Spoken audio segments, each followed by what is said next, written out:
Hello বন্ধুরা, সুপ্রভাত সবাইকে। কেমন আছো সবাই? আমার পেজে তোমাদের সকলকে স্বাগত জানাই। আজকে আমি কি করব চলো তোমাদের দেখাই। সকালে উঠে বাসি কাজ ছেড়ে বিছানাটা গুছিয়ে নিলাম।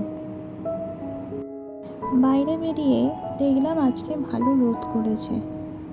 যাক, অনেকদিন পরে রোদের দেখা পাওয়া গেছে, তাই তাড়াতাড়ি আমার কিছু জামা কাপড় ছিল সেগুলো কেচে মেলে দিলাম।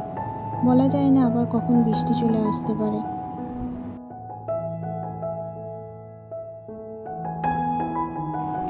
স্নান সেরে গোপালকে খেতে দিলাম।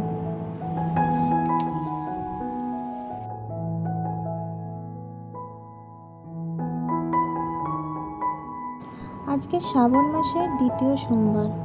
মা প্রতিদিন সকালবেলা পুজো করে নেয়, তাও আমি স্নান করে শিবের মাথায় জল ঢেলে ধূপ জ্বেলে দিই।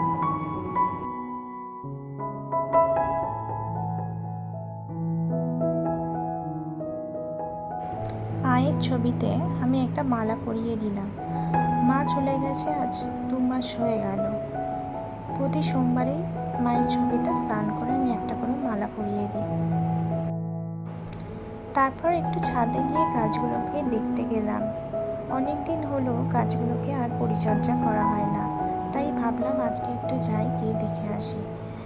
এসে দেখলাম বেশ অনেকগুলো ফুল হয়েছে গাছগুলোতে, দেখতেও খুব সুন্দর লাগছে।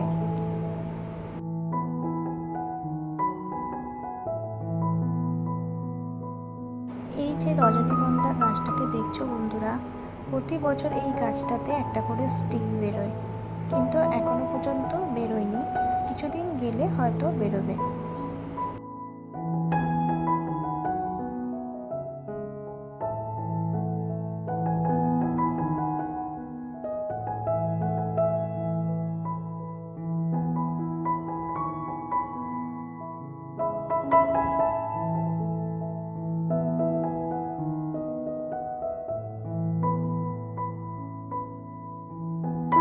কৃষ্ণ তুলসী গাছগুলো একদম শুকিয়ে গেছে, কিছু আবার সতেজও আছে।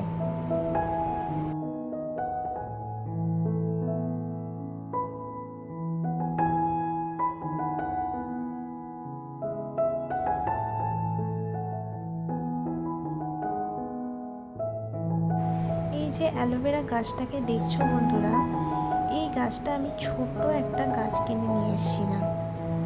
দেখো কি সুন্দর ঝাঁক হয়ে বেরিয়েছে গাছগুলো। এই অ্যালোভেরা গাছগুলোকে দেখেছি যত পরিচর্যা করা হয় গাছগুলো মরে যায়, কিন্তু পরিচর্যা যেই করিনি অমনি গাছগুলো ঠিকঠাকভাবে হয়েছে। এই যে কাগজি লেবু গাছটাকে দেখছো বন্ধুরা, এই গাছটা অনেকটা ছোট বসিয়েছিলাম। এই গাছটা আমার বাবা কলম কেটে দিয়েছিল আমাদের বড় লেবু গাছটা থেকে। দেখো বন্ধুরা কত সুন্দর হয়েছে গাছটা, অনেকটাই বড় হয়ে গেছে। এই গাছটাতে আগের বছরে 20টার মতো লেবু হয়েছিল, কিন্তু এবছরে একটাও লেবু হয়নি।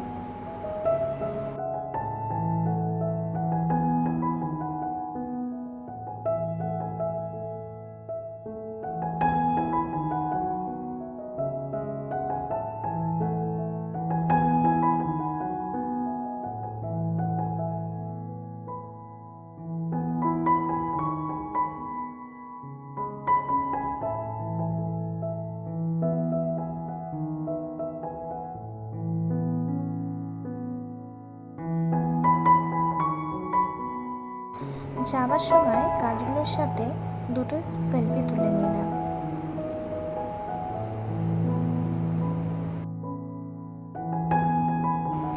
গাছ থেকে ফুলগুলো তুলে শিব ঠাকুরের মাথায় দিয়ে দিলাম। চলো বন্ধুরা, এবার লাঞ্চ করে নেওয়া যাক। আজকে যেহেতু শ্রাবণ মাসের দ্বিতীয় সোমবার, শ্রাবণ মাসটা পুরোটাই সোমবার করে আমাদের নিরামিষ খাওয়া হয়। যদিও আমি নিরামিষ ডাল তরকারি খাওয়া পছন্দ করি না, তবে এই খাবারটা আমার খুবই ভালোই লাগে।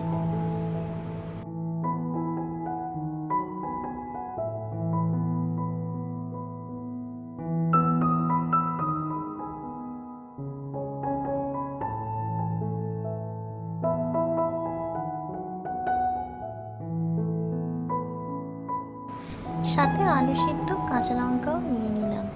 চলো বন্ধুরা, এখন টাটা। আবার আসবো নতুন ভিডিও নিয়ে। ততক্ষণে সুস্থ থেকো, ভালো থেকো।